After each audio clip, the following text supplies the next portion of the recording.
Marhaban bikum, assalamu alaikum wa rahmatullahi wa barakatuh. Karibu mtazamaji katika kipindi chako bomba, kipindi cha Fungua Mwadhini kwa udhamini wa Unga ni Taifa, bidhaa kutoka Mombasa Maize Millers. Na siku hii ya leo tumeweza kukita kambi katika kaunti ya Kwale, msikiti wa Muadh, ambapo tutaweza kujumuika na waumini wa maeneo haya ili kuweza kufungua swaumu ya leo na wao pamoja tuweze kushirikiana. Na swali letu siku hii ya leo linasema, kukosa kwa ajira ni changamoto kubwa katika jamii. Je, ushauri wako ni gani kwa wale ambao wanakumbana na changamoto hili? Ushauri wangu kwa vijana ni kuwa wao watulivu, kwa sababu wakati huu ni wakati mgumu, wakati ambao kwa kweli wa vijana wengi wanaingia katika upotofu kwa sababu ya ajira, hawana kazi. Lakini wawe na subra, Mungu atatoa njia za kupata pesa ya kujisaidia maishani mwao baadaye. Hakuna kazi ambayo haitaki masomo. Kwa hivyo ningewashauri vijana at least watu wapate elimu. Si elimu ya shule peke yake, ya dunia peke yake, hata ya dini. Hata kazi ndogo tu labda yote, hata madrasa. Wezi ajiriwa kazi kama kufagia kama hauna msingi wa dini. Assalamu alaikum wa rahmatullahi wa barakatuh. Kwa majina ni Abdul Qadir Hamid, msimamizi wa mauzo Mombasa Maize Millers upande wa Kwale. Fungua Mwadhini na Unga ni Taifa. Leo tuko maeneo ya Kwale, Masjid Muadh. Jumuika nasi mkazi wa Kwale katika kipindi chetu tufungue mwadhini pamoja. Shukran sana.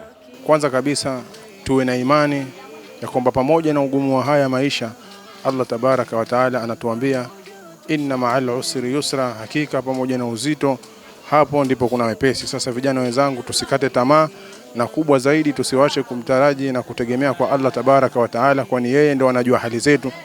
Wewe kama una ukosefu wa ajira, jibidiishe kijana.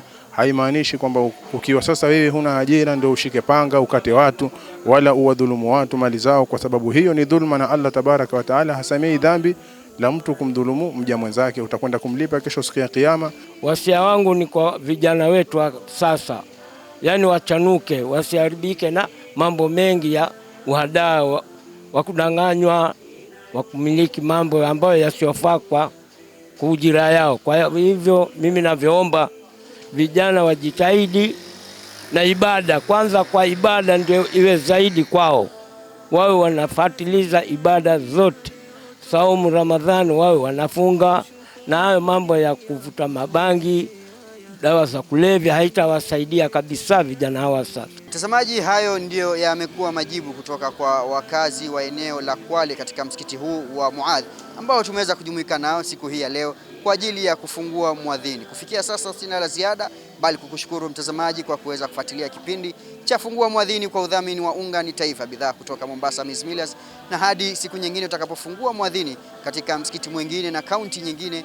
Jina langu ni Alisha. Majuza sahihi, jamani tuishikeni, ni TV ya jamii sana, tuitazameni, hakika tutafurahi, hakika tutafurahi. TV bora na ya maadili inayotupa yaliyo ya heri, Waislamu lijueni, TV bora ni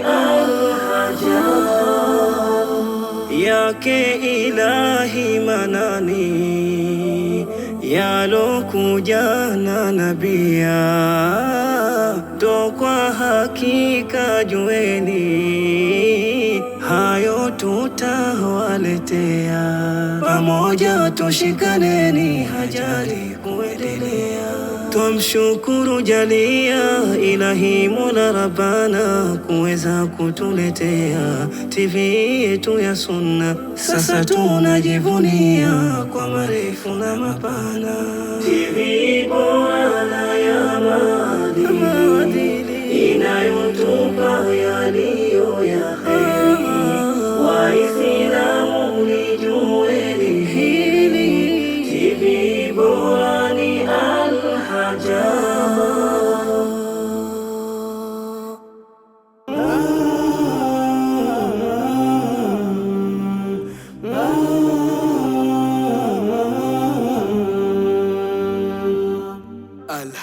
TV, mwangaza kwa umma.